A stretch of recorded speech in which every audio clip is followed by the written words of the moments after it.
I hate this.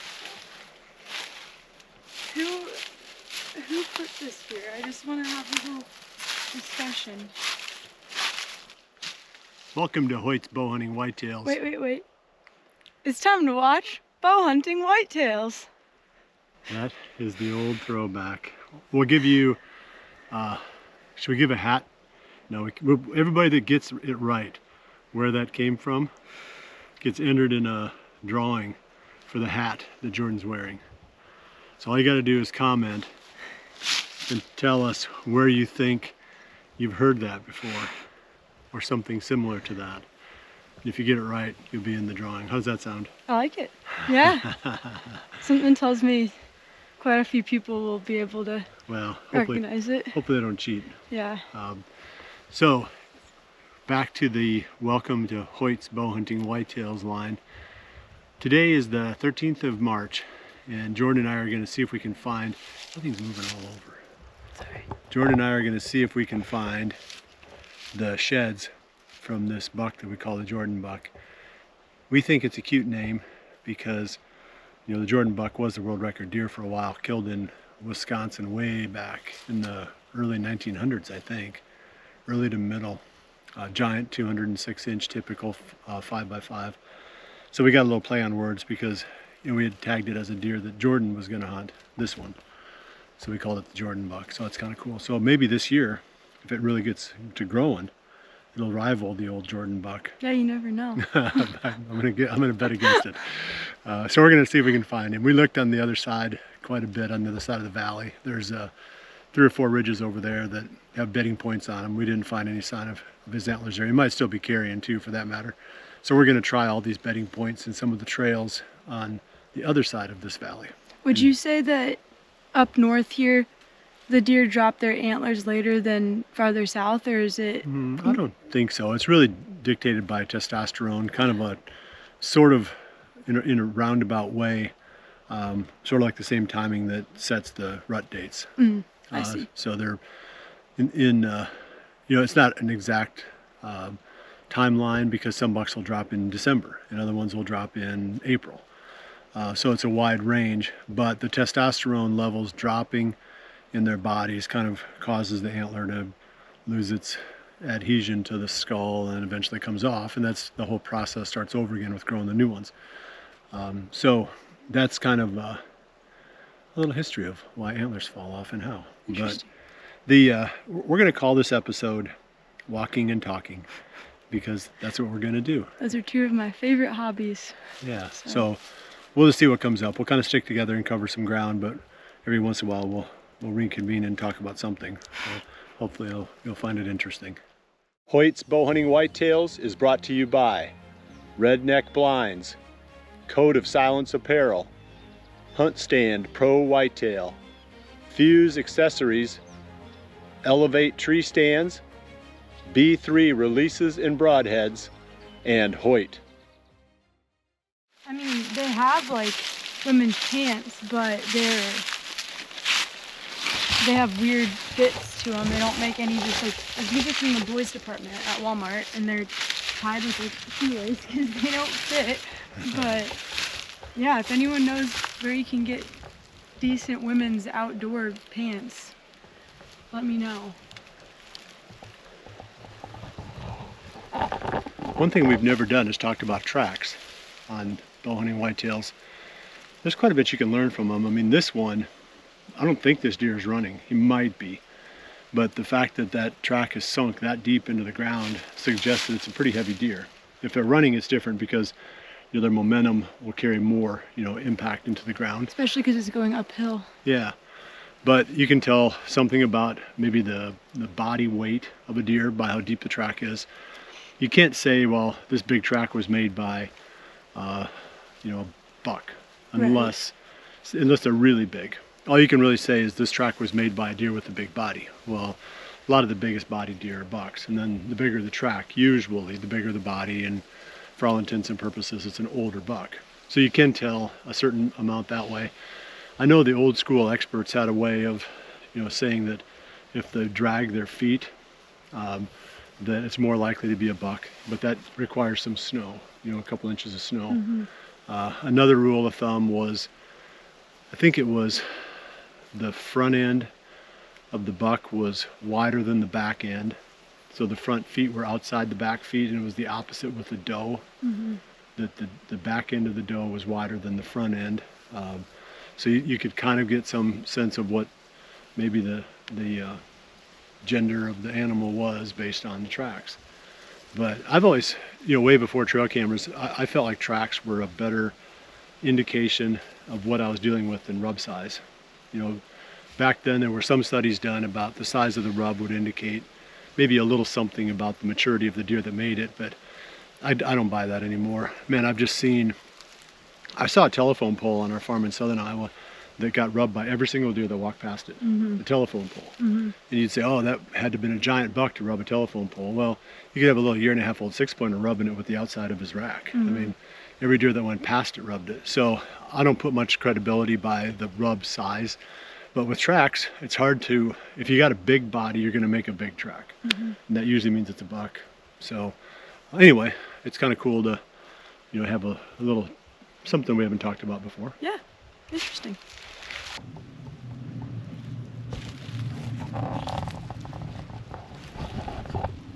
Okay, so that's more sign that we can talk about. We just talked about rub size a little bit ago. The only thing that scrapes really tell us, I think they can be really useful in October, towards the end of October, because the bucks will make scrapes on the trails that they're using. I was going to say, it seems like it would tell you that there is a buck actively present here. Yeah, that's it. So it's they don't necessarily mean that the scrape is where the buck comes to, like just out of the blue, but they make scrapes in October, late October, mid to late, along the paths that they're traveling. Right, so it tells you that one goes through there. Yeah. If you found a scrape with a really big track in it, I would have a tree stand up if it's late October, because we've already talked about tracks, but then the scrape tells you that he's there, and this is one of his travel routes that he uses normally. It seems like it could kind of tell you where he's bedding / where he's going to feed, because putting all the pieces of everything I've learned together, they generally go from the bedding areas to the food. And so if the scrape is between, you would assume, a bedding area and some food, it seems like you'd kind of be able to get an idea of where he was at. Right, you can go one step further and you can say what direction was he walking. Right. So what direction was the footprint or the hoof print? Is that a foot, is it? Hoof print. If the hoof print is pointing toward the food, it was probably made in the evening. If the hoof print was pointing away from the food, it was probably made in the morning, because he was going back towards his bed. And that used to be kind of a rule of thumb you could use with rubs too, that depending on the side of the tree that the rub was made next to a trail, that would indicate whether it was made in the morning or in the evening. So again, I don't know if you could put a lot of credibility by that, but if you think about it, if the rub is on the side away from the food, it was probably made as he approached it, going towards the food. Right, that makes sense. So maybe it was made in the evening. Again, it's not nearly as accurate as a trail camera, but this is the way we did it before there were trail cameras. Back in my day. Yeah. Did you walk uphill? Not your day. No, back in your day. Yeah. Did you walk uphill to school both ways in the snow? That's right, yeah. And it was always cold. Always cold. Yep.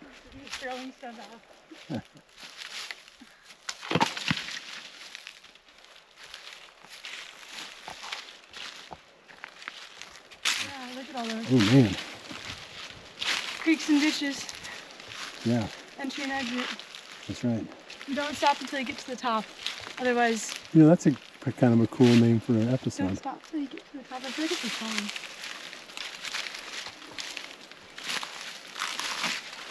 This is impressive here though. Yeah.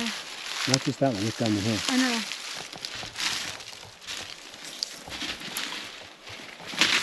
All the way up there too.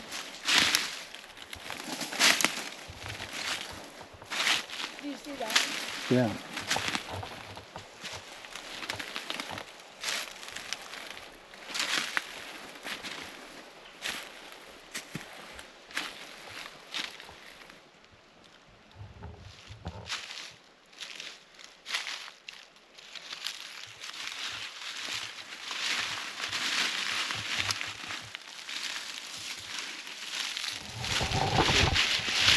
This old rub brings up another piece of deer hunting lore that we used to try to make use of back in my day of sorting out how to pattern deer from sign.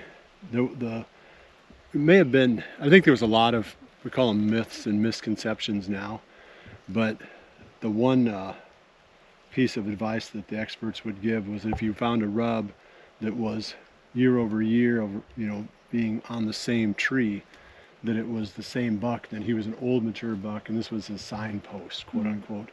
And that was sort of a special rub that he made for whatever reason along his travel route. I don't believe that's true. I think that other bucks, in my experience, I mean, it's not one buck.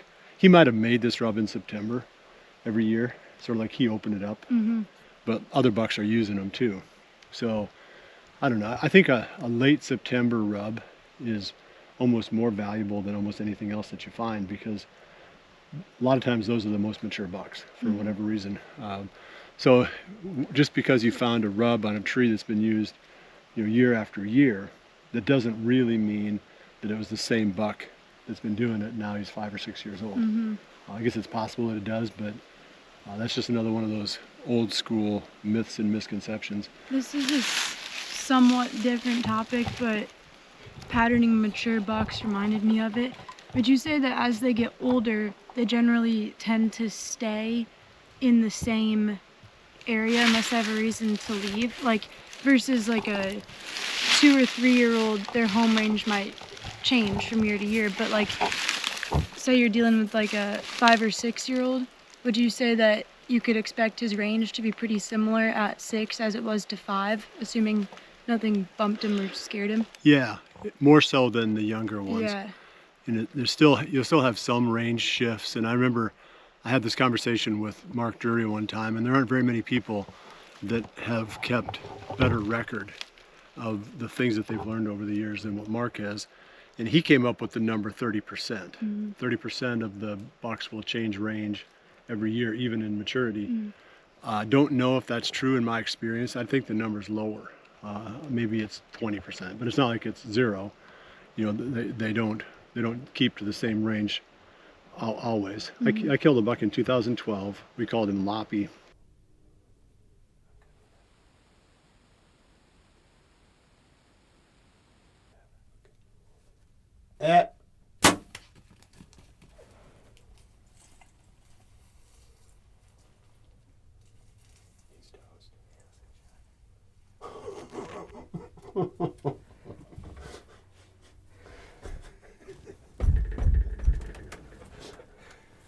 That was pretty cool.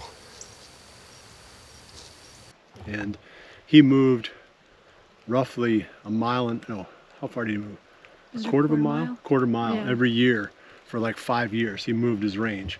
And I finally killed him. We started hunting him in 2009, so 9, 10, 11, 12, so 4 years. So he was roughly a mile away when we killed him. I think he was further than that even, when I finally killed him 4 years later after we started hunting him. It was just fortunate that he skipped across other properties and ended up back on ours again, even though it was quite a ways away. Yeah, it was kind of cool that we were able to continue to hunt him. So some of them do, just every year they seem to move a little bit. But yeah, interesting. Most of them don't. Most of them, when they get past 4, in my experience, they're kind of glued to that spot. Most of them. Do you think that's because the younger bucks tend to be more like during the rut?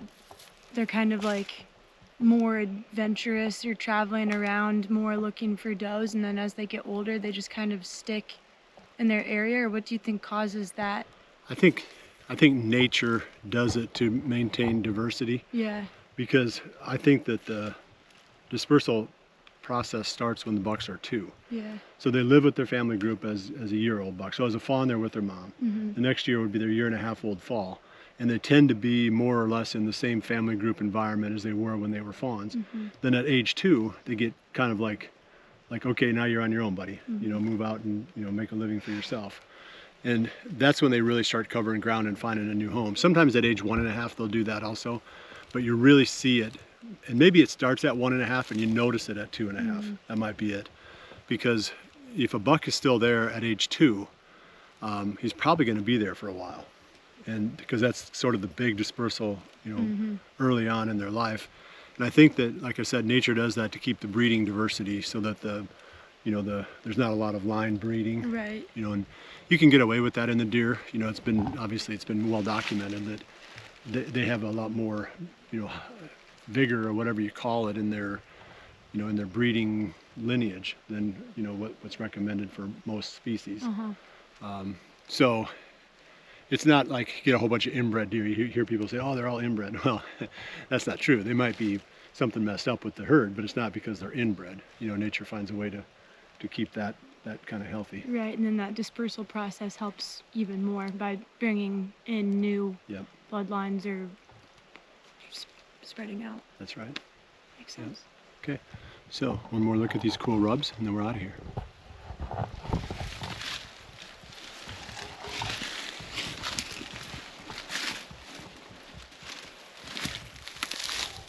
Okay, so we're right next to this rub now. I'm taking my first break. We've gone about 300 yards, and it's about my limit. This rub is really tall. I mean, it's probably 4 feet off the ground. And again, we have plenty of myths and misconceptions that we can look to say, what does this mean?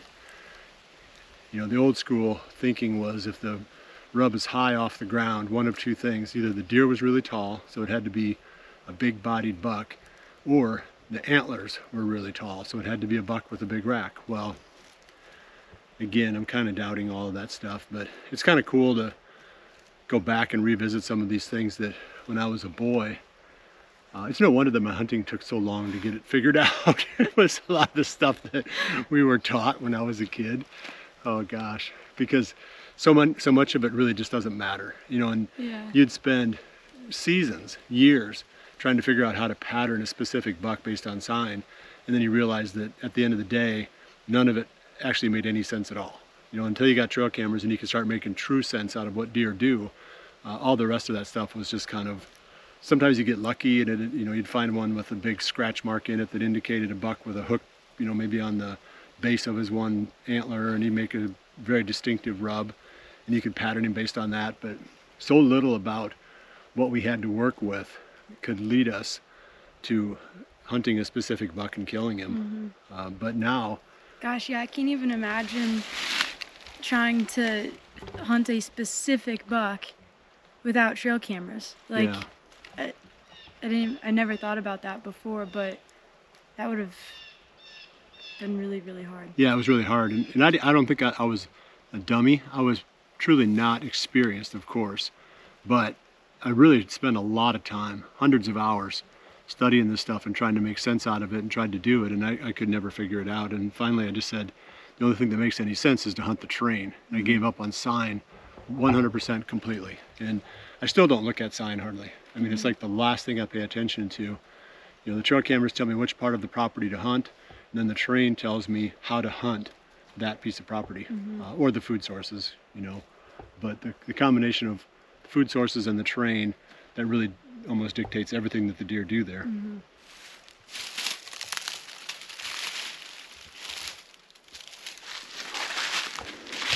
A rather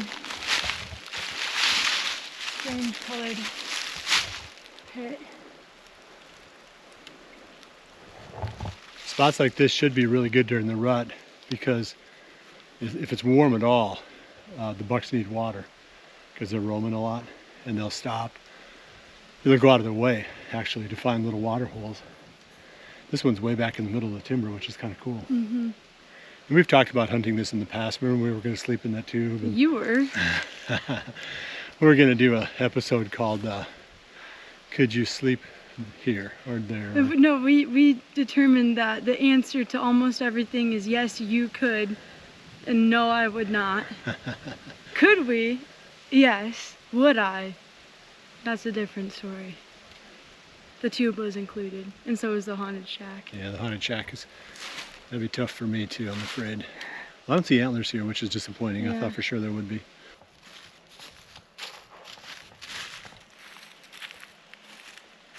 Another big track here.